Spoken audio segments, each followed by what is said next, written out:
In 1970, America's biggest railroad collapsed overnight, stranding 20,000 miles of track and 180,000 workers.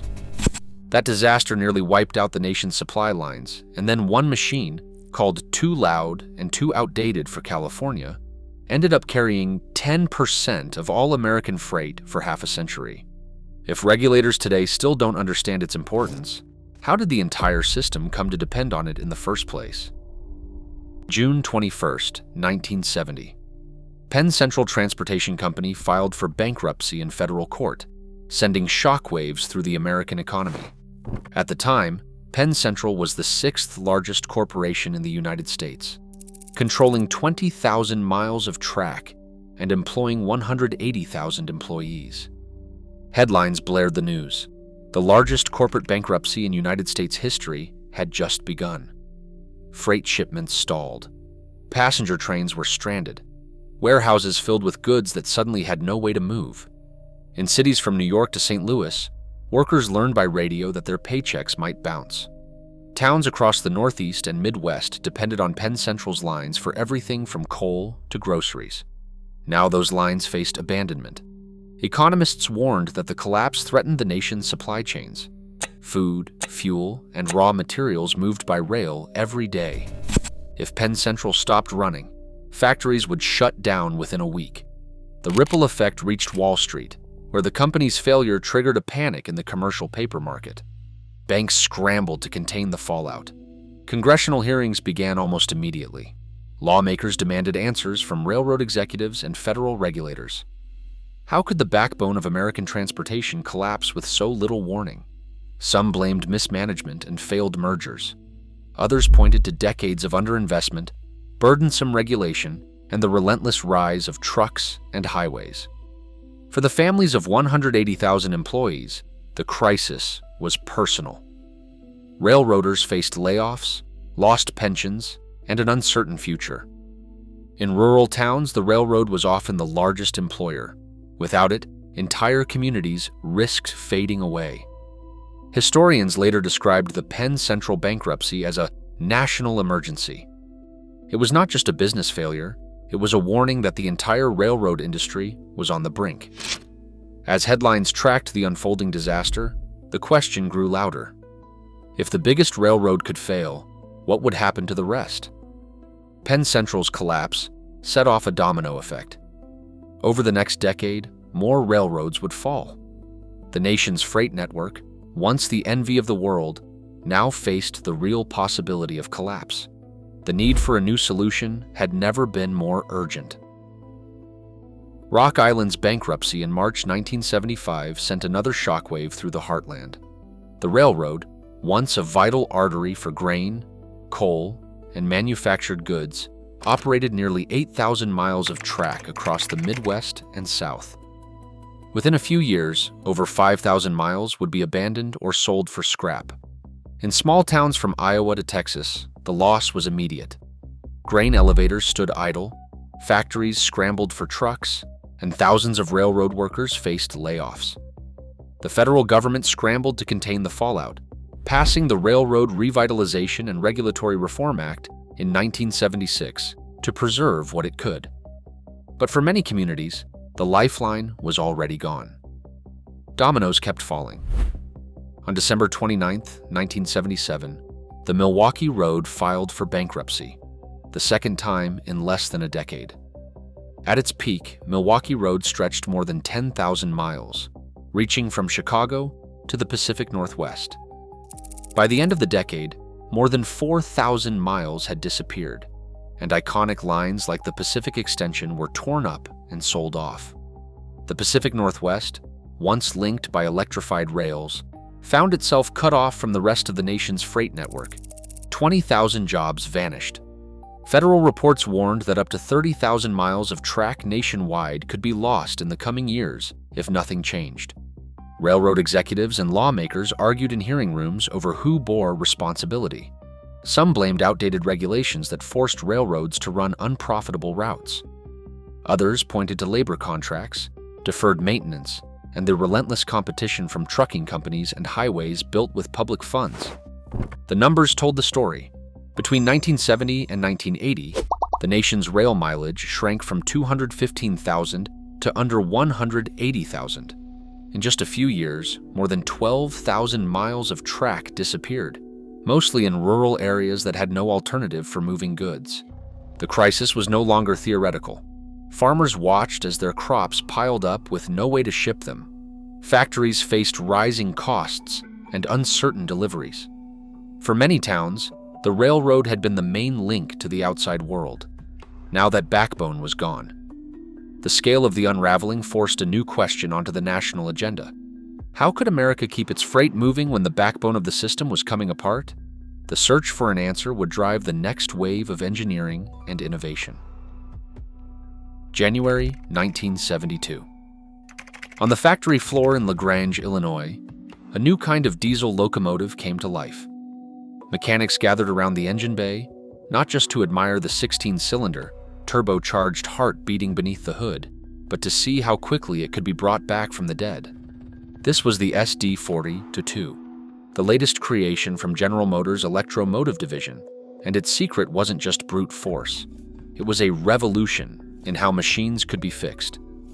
Every locomotive before it had been a maze of wires and relay switches. When something failed, crews faced hours of tracing circuits, hunting for a single burnt contact deep inside a steel cabinet. Freight could sit idle for days while a mechanic with a soldering iron tried to coax life back into the system. But this new locomotive changed everything. Instead of tangled relays, it used modular electronic cards, sleek rectangles, each one dedicated to a specific function. If a card failed, a mechanic could spot the blinking fault light, pull the card out, and slide in a replacement. The swap took less than 5 minutes. The engine roared back to life, ready to haul another 1,000 tons across the continent. The SD-42's engine, the 16-645 E3, produced 3,000 horsepower. That number didn't set records, but the engine's design made it nearly unstoppable. The 645 series block had already proven itself through a decade of punishing service. Now, paired with the new electronics, it created a machine that could shrug off the worst conditions American railroads could throw at it. In the Mojave Desert, crews ran the SD-42 through days of triple-digit heat. In the Rockies, it climbed mountain grades in sub-zero cold. The modular cards didn't care about dust or snow. They were sealed and simple to replace, even in the field. Shop anecdotes spread quickly. One mechanic recalled a midnight call from a stranded freight outside Barstow. The crew found a dead locomotive, but with a spare card from the shop and a flashlight, the fix was done before sunrise. Another remembered a winter storm in Nebraska, when an older relay-based unit would have been sidelined for days. The SD-42 was back in motion before the snowplows even reached the tracks. This approach wasn't about flashy innovation. It was about removing obstacles between a broken train and the next delivery. The modular system turned electronics from a liability into a strength. Mechanics became experts at diagnosis and repair, not just patchwork. The result was a locomotive that spent less time waiting for a shop slot and more time earning its keep. The SD-42's reliability wasn't just a matter of engineering pride. In a decade when railroads teetered on the edge, every hour of uptime counted. This machine didn't just survive the chaos, it helped railroads claw their way back from the brink. The modular breakthrough in 1972 set a new standard for what a locomotive could be, not just powerful, but unbreakable, and always ready for the next job. Railroad historians point to the SD-42 as the backbone of a freight revival that kept American commerce moving when almost nothing else could. The numbers alone tell the story. Between 1972 and 1986, nearly 4,000 of these locomotives rolled out of EMD's La Grange plant, a production run that ranks among the largest in rail history. Burlington Northern placed an order for more than 800 units. Santa Fe took over 600. Every major Class I railroad, from Union Pacific to Norfolk Southern, bought into the design.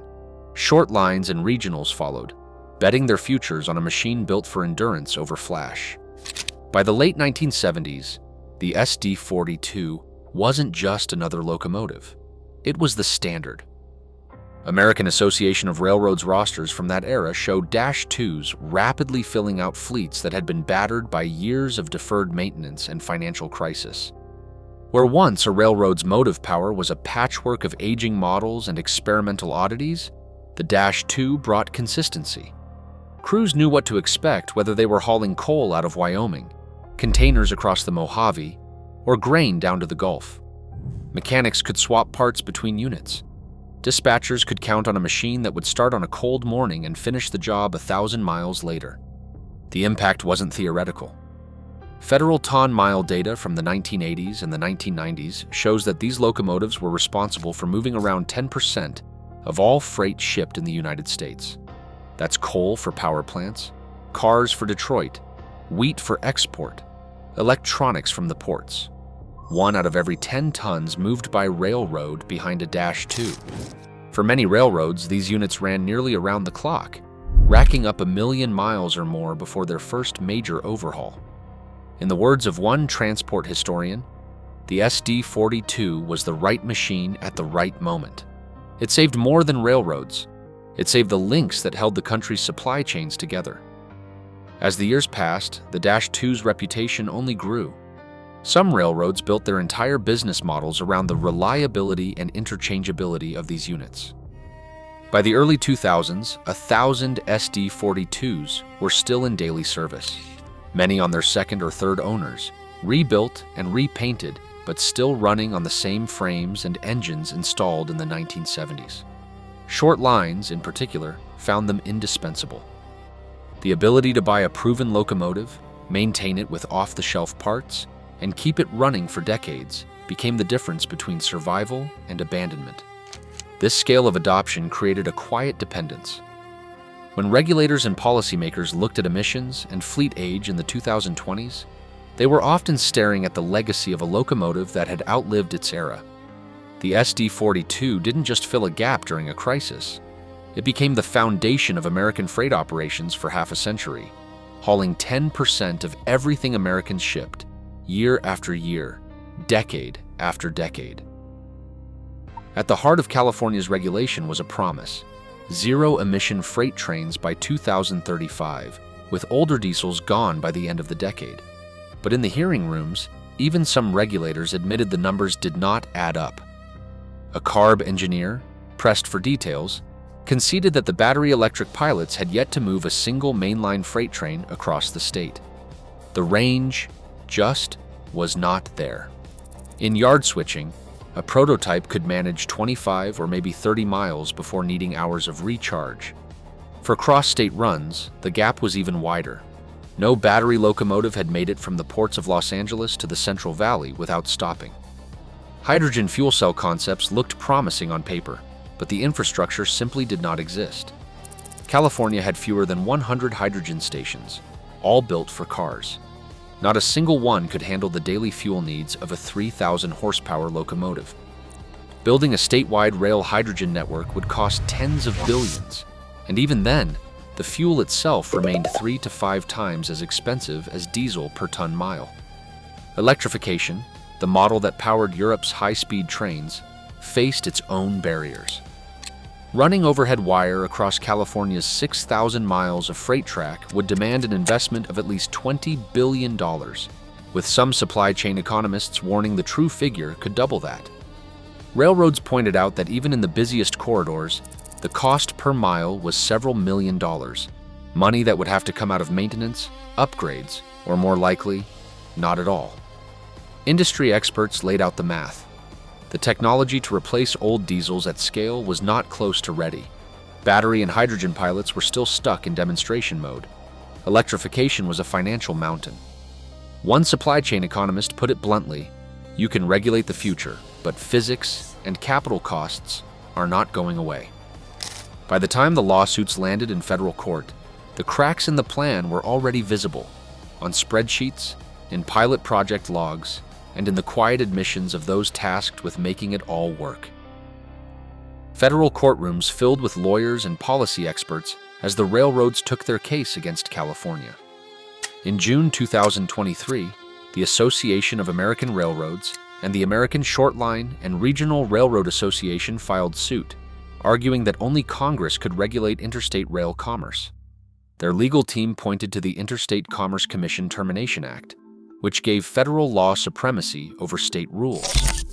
California's regulation, they claimed, threatened to sideline 25,000 diesel locomotives across the country, machines that moved 10% of all American freight. On the other side, environmental justice advocates held up health studies from rail yard communities. They argued that children living near tracks faced higher asthma rates, and that diesel exhaust from aging locomotives drove cancer risks far above the state average. Their lawyers insisted the Clean Air Act allowed California to set stricter standards, as long as the Environmental Protection Agency granted a waiver. The state's filings projected $32 billion in health savings and thousands of lives spared if the rule survived. Short-line railroad operators watched the courtroom drama with growing anxiety. For many, the SD-42 was more than a workhorse. It was the only engine they could afford to keep running. One owner put it bluntly in a hearing. He said the rule would literally bankrupt some small business short lines. Without the ability to rebuild or buy new, dozens of rural carriers faced extinction. The threat wasn't theoretical. These lines had survived the 1970s collapse by running older power and stretching every dollar. As the case dragged on, the political winds shifted. In January 2025, California withdrew its request for a federal waiver, citing uncertainty from the incoming administration. 6 months later, on June 26, 2025, the regulation was formally repealed. The legal fight was over. The SD-42 and its kin would keep rolling, their future secured not by new technology, but by the force of federal law and the realities of American commerce. Today, over 1,000 of these so-called obsolete locomotives still move America's freight, because no cleaner technology exists that matches their reliability at scale. As climate goals collide with infrastructure realities, the tension between progress and practicality shapes every debate. Innovation must catch up, or commerce stalls. Sometimes the future waits on the tracks we are not yet ready to abandon. What do you think? Should reliability or reinvention drive our next move?